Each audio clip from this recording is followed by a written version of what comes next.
Hello everyone, அஸ்ஸலாமு அலைக்கும். Welcome back to my channel.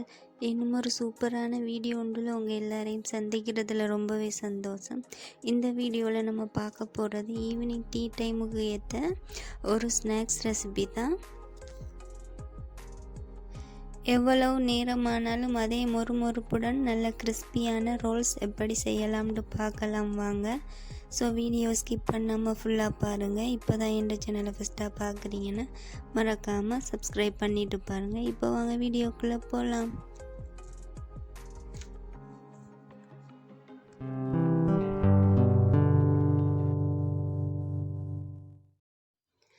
ஒரு மிக்சிங் பவுலில் 1.5 கப் அளவு கோதுமை மாவு சேர்த்துக்கொள்ளுங்க.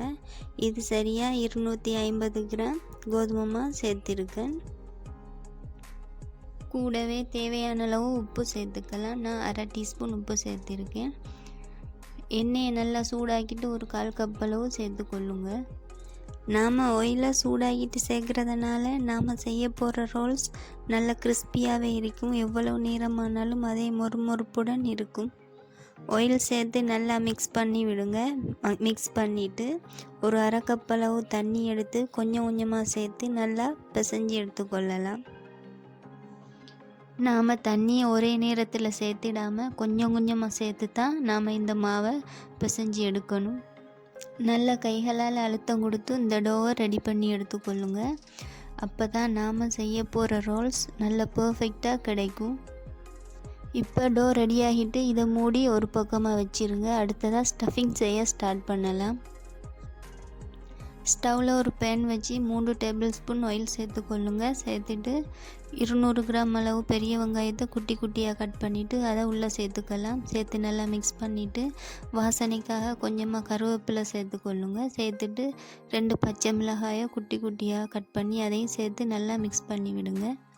இப்போ இதுக்கு தேவையான அளவு உப்பு சேர்த்துட்டு 1/4 டீஸ்பூன் அளவு மஞ்சள் சேர்த்துக்கொள்ளுங்க. சேர்த்துட்டு நல்லாவே மிக்ஸ் பண்ணி கொள்ளுங்க.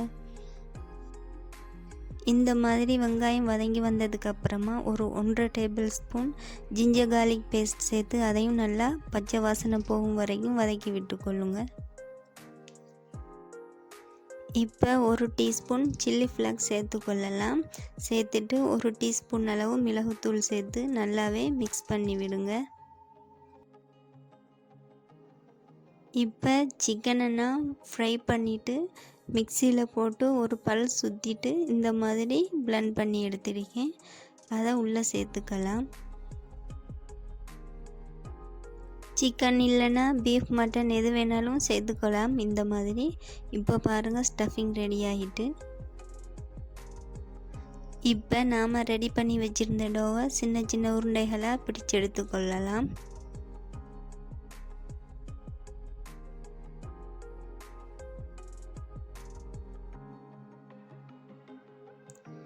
இப்போ எல்லா மாவையும் உருண்டை பிடிச்சி எடுத்தாச்சு. பாருங்கள், எனக்கு 10 உருண்டைகள் கிடச்சிக்கு.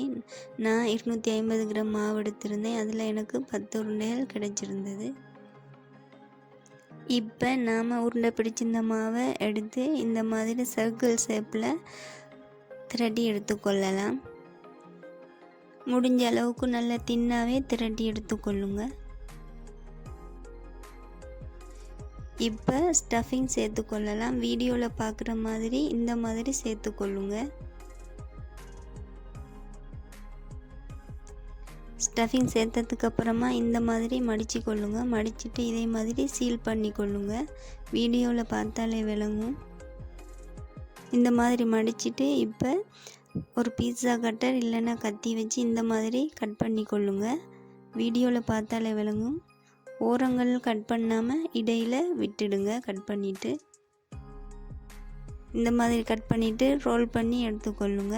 இப்போ பார்த்தீங்கன்னா இந்த ஷேப்பில் நமக்கு இந்த ரோல்ஸ் கிடச்சிருக்கு.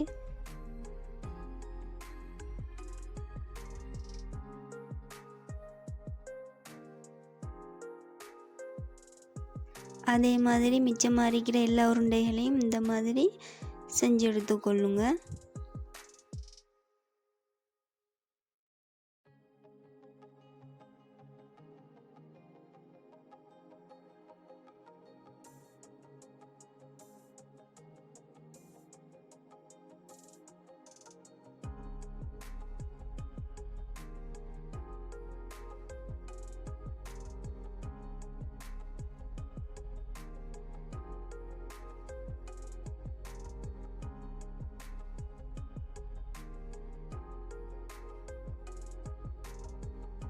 பாருங்கள், இந்த மாதிரி செஞ்சு எடுத்துக்கொள்ளுங்க.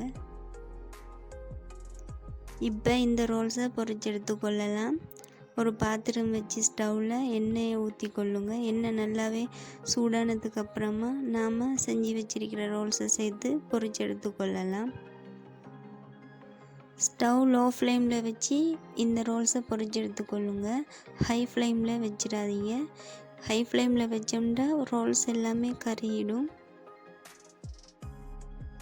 2 பக்கமும் திருப்பி போட்டு நல்லாவே ஃப்ரை பண்ணி எடுத்துக்கொள்ளுங்க. பாருங்கள், இந்த மாதிரி இருக்கணும். இப்போ ஒரு பிளேட்டுக்கு மாற்றிக்கொள்ளலாம்.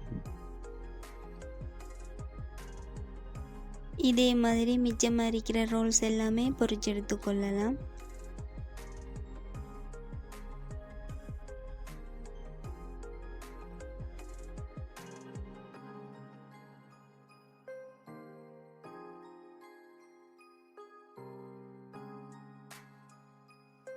பாருங்கள், சூப்பரான நல்ல கிறிஸ்பியான ரோல்ஸ் ரெடி ஆகிட்டு.